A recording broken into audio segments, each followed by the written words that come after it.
अस्सलाम वालेकुम स्टूडेंट्स, उम्मीद है कि आप लोग खैरियत से होंगे। जैसा कि आप लोग जानते हैं, हमने लास्ट टाइम जो है वो लेक्चर नंबर 3 का पार्ट नंबर 7 किया था और आज हमारा जो पार्ट नंबर 8 है जिसमें हमने वही टॉपिक कवर करना है जो आप ऑलरेडी मैट्रिक में पढ़ चुके हैं, लेकिन जस्ट आप डेफिनेशन और फॉर्मूला पढ़कर आए थे उसका। यहाँ फर्स्ट से पूरी डेरिवेशन है, कोई ऐसा मुश्किल टॉपिक नहीं है। टॉपिक का नाम क्या है? सेंट्रीपिटल एक्सीलरेशन और सेंट्रीपिटल फोर्स। ये टॉपिक होने के बाद जो है हमारा चैप्टर 4 खत्म हो जाएगा थ्योरेटिकली। तो हम नुमेरिकल स्टार्ट करेंगे इंशाल्लाह नेक्स्ट क्लास से अपनी। तो हम पहले लिख देते हैं कि लेक्चर आपका कौन सा बेटा है। आपका लेक्चर आज है ये लेक्चर नंबर 3 का part number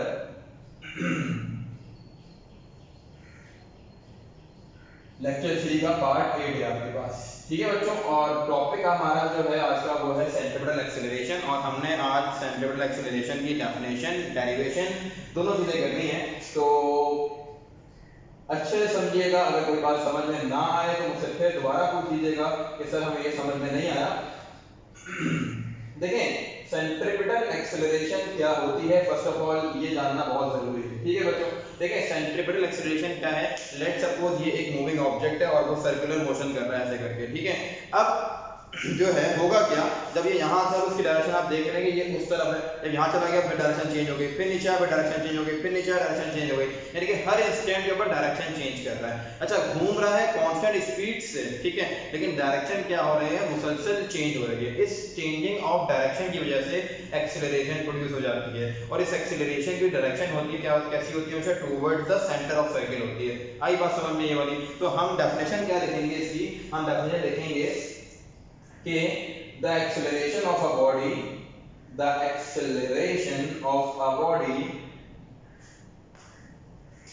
which is always directed, which is always directed towards the, which is always directed towards the center of the circle, center of the circle is called centripetal। क्या कहलाएगी बेटा, ये is called centripetal acceleration। तो ये तो आपके पास आ गई इसकी डेफिनेशन। ठीक है, यानी कि ऐसी आपके पास वो ऑब्जेक्ट जो क्या कर रहा हो, सर्कुलर मोशन कर रहा हो और उसकी वेलोसिटी की डायरेक्शन चेंज होने की वजह से क्या हो, एक्सीलरेशन प्रोड्यूस हो जाए और उस एक्सीलरेशन की डायरेक्शन हमेशा क्या हो, toward the centre of circle हो।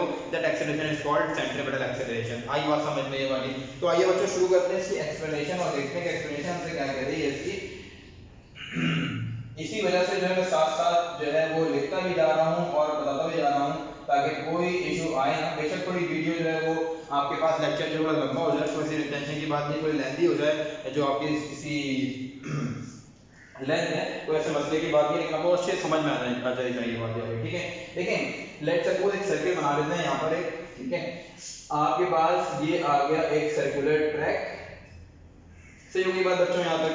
अब देखें हुआ बेसिकली क्या कि लेट सपोज ये है आपके पास centre of circle. Centre of circle देखिए ये आ गया रेडियस। सही है, इस वक्त ये सेंटर पॉइंट कहलाता है O।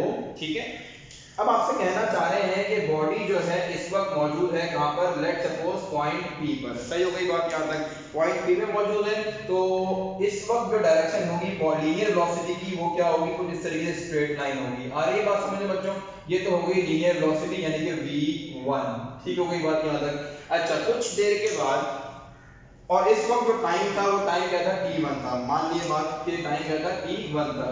थोड़ी देर बाद जब बॉडी ने एंगुलर डिस्प्लेसमेंट की, ठीक है, बॉडी पॉइंट P से कहां चली गई, पॉइंट Q पे चली गई। यहां पर आ गई बॉडी, कहां आ गई बच्चों, पॉइंट Q पर आ गई, पॉइंट Q बॉडी आ गई।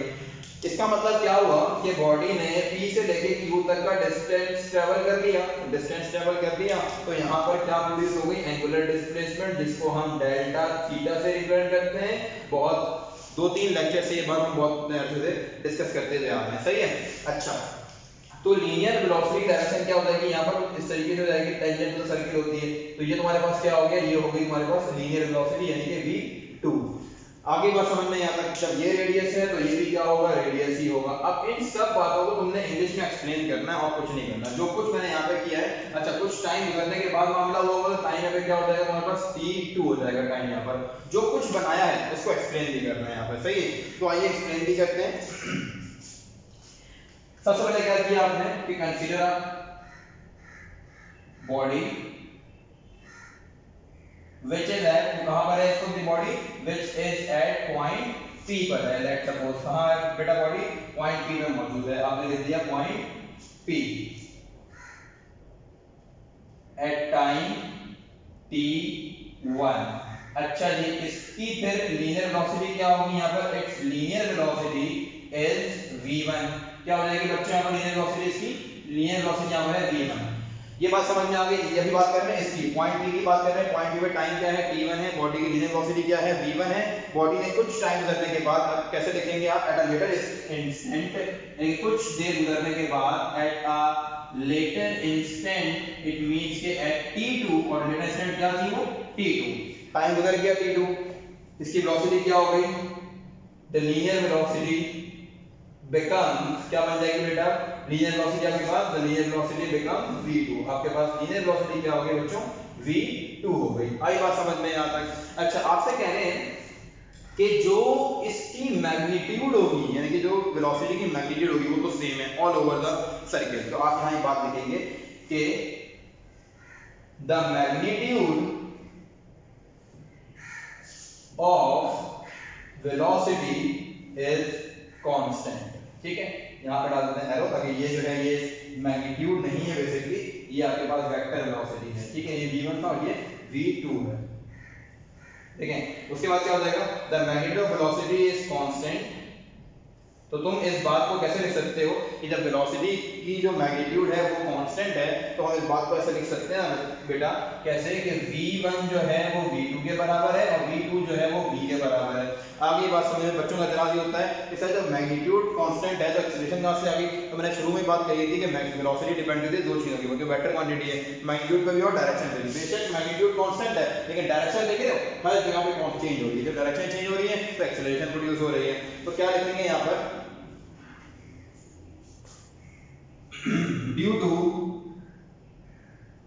due to change in direction of velocity, due to change in direction of velocity acceleration will be produced। ठीक है, acceleration प्रोड्यूस हो जाएगी, acceleration will be produced। ये तो हो गई हमारे पास, acceleration प्रोड्यूस हो गई। अच्छा, उसके बाद क्या है, एक बात और, वो क्या कि देखिए, अगर मैं एक और सर्किल, एक और डायग्राम बनाऊं, ये आपके पास v1 है, ये आपके पास v2 है। ठीक है, इसके अलावा जो है ये देखिए बात, ये तुम्हारे पास आ गया v2 और ये तुम्हारे पास आ गया v1, ये आ गया v2। सही हो गई बात यहां तक। अब v1 से लेके v2 तक ये जो फासला है ये बेसिकली क्या होगा, डेल्टा v, और ये जो आपके पास लीनियर वेलोसिटी चेंज हो रही है, ये चेंज किसकी वजह से हो रही है, एंगुलर डिस्प्लेसमेंट की वजह से। ठीक है, इसको मैंने नाम दे दिया, इस ट्रायंगल को ए, बी और सी। ठीक है, अब आप क्या देख रहे हैं कि ये वाला ट्रायंगल और ये वाला ट्रायंगल कैसा है, सिमिलर है। क्यों, क्योंकि v1 की मैग्नीट्यूड भी क्या है, v है। ठीक है, और v2 की मैग्नीट्यूड भी क्या है, v है। अब देख ले, दो साइड, यहाँ भी दो साइड्स कैसी हैं, बराबर है, दो साइड्स बराबर है। ठीक है, यहाँ एंगल कैसा है, डेल्टा थीटा, एंगल कैसा है, डेल्टा थीटा है। तो दो साइड और एक एंगल, दोनों ट्रायंगल क्या हो गई, बराबर हो गई। तो ट्रायंगल क्या होगा तुम्हारे पास, जब भी दो साइड्स बराबर होती है तो ट्रायंगल कौन सा होता है, आइसोसेलेस ट्रायंगल होता है। ये भी आइसोसेलेस है और ये भी आइसोसेलेस ट्रायंगल है। ठीक है, इसका मतलब क्या होगा, दोनों ट्रायंगल कैसे हैं, सिमिलर हैं आपके पास। सही हो गई बात बच्चों ये वाली। तो आप क्या लिखेंगे कि since the velocity vectors कौन-कौन से, v1 and v2 are perpendicular, देख रहे हैं ना, v1 किस पे परपेंडिकुलर है, OP पर, और v2 किस पे परपेंडिकुलर है, OQ पर। तो इसमें मैंने क्या बना दिया, एक और ट्रायंगल बना दिया यहाँ पर, v1 and v2 are perpendicular to OP and OQ, ये बात भी लिख दी मैंने, जो परपेंडिकुलर है। तो इसकी वजह से हुआ क्या, इसकी वजह से हुआ ये, since, तो कैसे लिख देते हैं, so एंगल, आप देखा जरा, ये वाला एंगल तो मैंने अलग से बना दिया यहाँ पर, angle POQ is equals to angle ACB is equals to delta theta. ये वाली बात है बच्चों, ये वाली, ठीक है ना।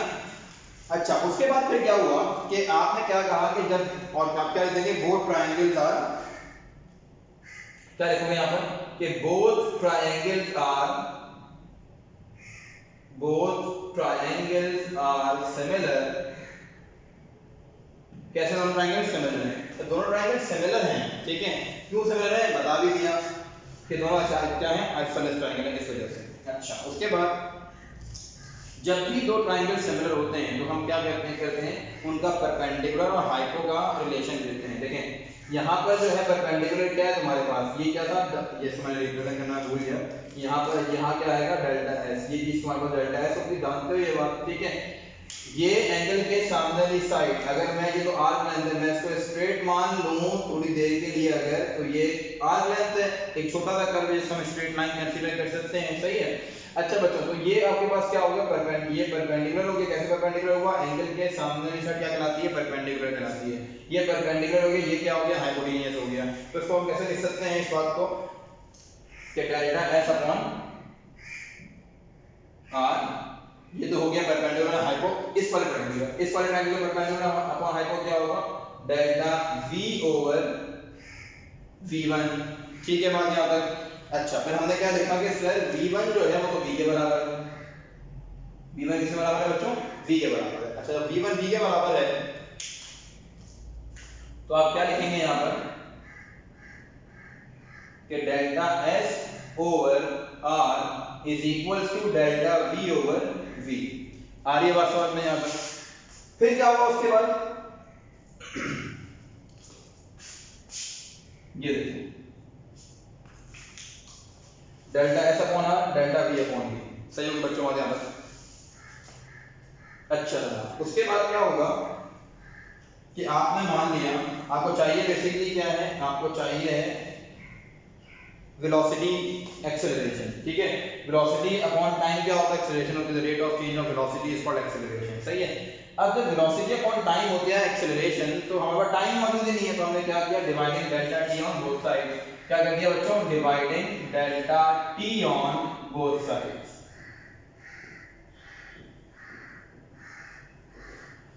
जब डेल्टा टी को डिवाइड कर दिया बोथ साइड्स पर, तो यहाँ क्या बन जाएगा, delta S upon delta T, ठीक हो गई बात यहाँ पर। अच्छा, ये तुम्हारे पास क्या है 1 ओवर आर, और ऐसे लिख रहे हैं कि v यहाँ पे, चलो अगले स्टेप में कर देता हूँ। यहाँ तुम्हारे पास क्या हो जाएगा, delta S upon delta v upon delta T into 1 over v, v divide हो रहा है, वहां क्या हो जाएगा मल्टीप्लाई, क्या बन जाएगा delta S upon delta T into v over r is equals to delta v over delta t, ठीक हो गई बात यहाँ तक। अब देखो टाइम कैसा है, बहुत छोटा है, जब चेंज हो रहा है टाइम क्या हो रहा है, चेंज। पहले टाइम क्या था t1 था, अब टाइम क्या है t2, बहुत छोटा सा डिस्टेंस है ना, जो अमाउंट ऑफ टाइम है वो क्या है, बहुत कम है। तो हम क्या करेंगे, जब ये अमाउंट ऑफ टाइम क्या हो, बहुत कम हो, तो हम क्या करते हैं बेसिकली यहाँ पे लगा देते हैं लिमिट। इफ क्या लिखेंगे, if delta t approaches to 0, लिख दूंगा if delta t approaches to 0 approaches to 0, तो आप क्या कर सकते हैं, then we can apply limits, then we can apply limits apply कर दोगे, तो लिमिट्स अप्लाई करने के बाद क्या होगा, v अपॉन r, देखो लिमिट अप्लाई कहां हो गया, जहां चेंज हो रही है क्वांटिटी, तो क्या हो जाएगा limit delta t approaches to 0 delta s upon delta t is equal to limit delta t approaches to 0 delta v upon delta t। आ रही है बात समझ बच्चों यहां तक। उसके बाद हम ये बात जानते हैं कि डिस्प्लेसमेंट अपॉन टाइम तो होता है लीनियर वेलोसिटी, ठीक है, और ये तो तुम्हारे पास क्या हो गया, लीनियर वेलोसिटी हो गई। ये तुम्हारे पास क्या हो गई, ये तुम्हारे पास वेलोसिटी अपॉन टाइम एक्सीलरेशन हो गई। तो लिख सकते हो ना इस चीज को यहाँ पर कि सर हमारे पास जो ये चीज है क्या, limit delta t equals to 0 delta s upon delta t, ये बराबर है वेलोसिटी, ठीक है। और ये होगा किसके, limit delta t approaches to 0, ये किसके बराबर हमारे पास delta v upon delta t बराबर किसके एक्सेलरेशन, कौन सी एक्सेलरेशन सेंट्रिपेटल एक्सेलरेशन। आई बात समझ में यहाँ पर। अच्छा फिर उसके बाद क्या हो जाएगा, देखो क्या बन जाएगा ये स्टेप बन जाएगा कुछ इस तरीके से कि v over r is v into v is equals to ac। तो फॉर्मूला क्या बन गया, ac is equals to v square over r is the formula of centripetal acceleration। समझ गए बात, याद आ गई, ये बात समझ में आ गई, ये हमारा बन गया फॉर्मूला किसका, ac equals to v square upon r। कोई ऐसी बात हो जो समझ में ना आई हो मुझसे दोबारा पूछना पूरे इस लेक्चर के अंदर, और नोट करने के लिए इसका इस पूरी बोर्ड का स्क्रीनशॉट ले लेना और इसको फिर कॉपी कर लेना। बिल्कुल ऐसे लिखना है जैसे लिखवाया है, पेपर में बिल्कुल ऐसी आएगी ये डेरिवेशन। बहुत कम ऐसा इत्तेफाक होता है कि पूछ लें इसी फॉर्मूले को in terms of angular velocity और in terms of time period, ठीक है। तो वो करवाऊंगा अभी इसके बाद, लेकिन पहले ये नोट कर लीजिएगा, उसके बाद फिर वो करेंगे, ठीक है बेटा।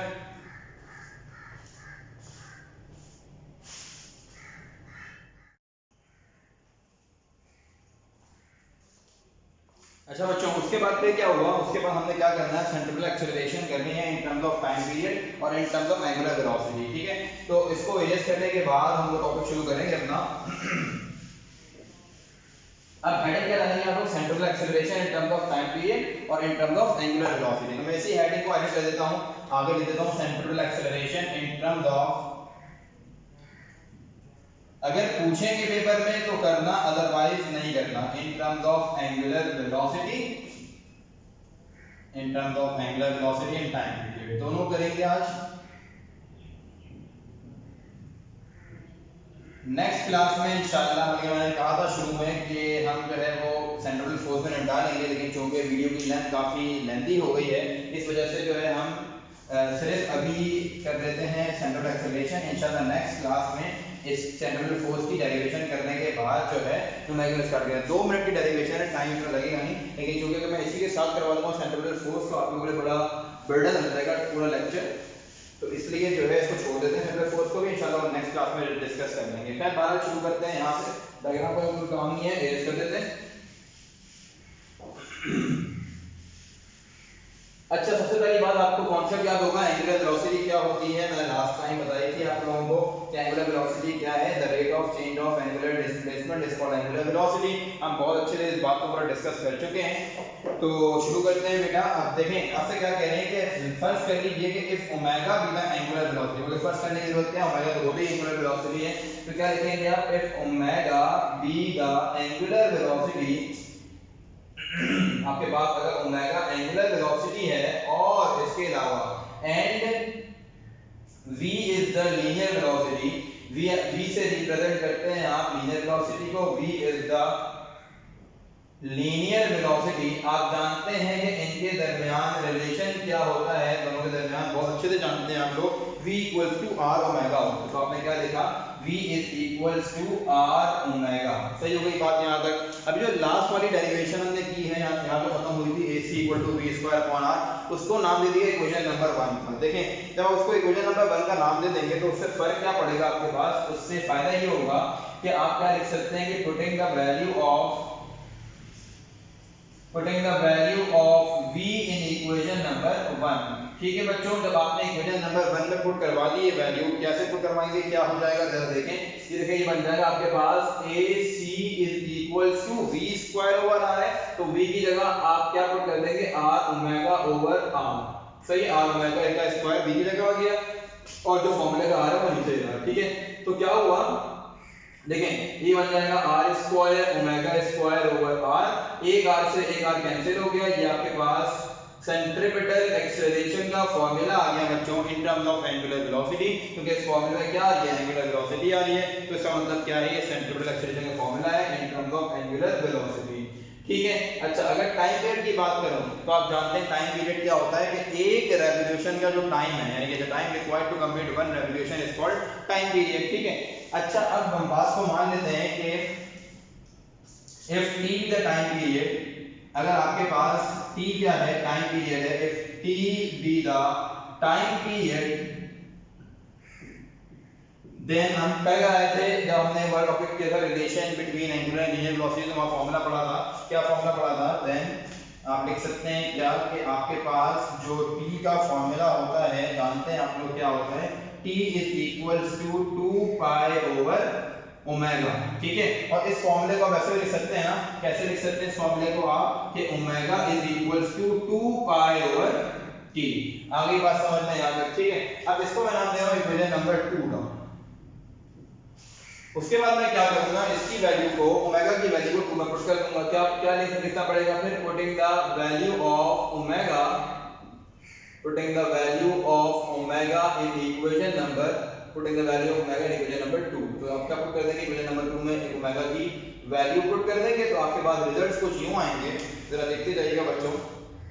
AC is equals to R 2 pi over t का स्क्वायर, ठीक है, ये सिलसिला हो गया। उसके बाद AC is equals to R into 4 pi square over t square, then formula becomes AC equals to 4 pi square R over t square is the formula of centripetal acceleration in terms of time period। तो ये formula याद रखिएगा बच्चों, numerical में पूछते हैं आपसे, यहाँ पे सेंट्रिपेटल एक्सीलरेशन की डेरिवेशन जो है वो खत्म हो गई। इंशाल्लाह इसके बाद हम सेंट्रिपेटल फोर्स की डेरिवेशन करेंगे। बहुत छोटी सी डेरिवेशन है, आधे पेज की है और पेपर में आती भी वो खास नहीं है, लेकिन क्योंकि सब कुछ करवाया कुछ छोड़ा नहीं है, तो इंशाल्लाह वो भी करेंगे हम नेक्स्ट क्लास में अपनी। उसके बाद न्यूमेरिकल्स शुरू करेंगे। फिर कहूँगा न्यूमेरिकल्स के लिए अपनी बुक्स प्रिपेयर रखिएगा और कैलकुलेटर्स प्रिपेयर रखिएगा। इंशाल्लाह न्यूमेरिकल्स भी हो जाएंगे अच्छे तरीके से, लेकिन थोड़े से कॉम्प्लिकेटेड है इसके न्यूमेरिकल्स, तो अच्छे से कीजिएगा। आज का टॉपिक और आज की क्लास खत्म हुई। अपना ख्याल रखिएगा बच्चों, अल्लाह हाफिज़।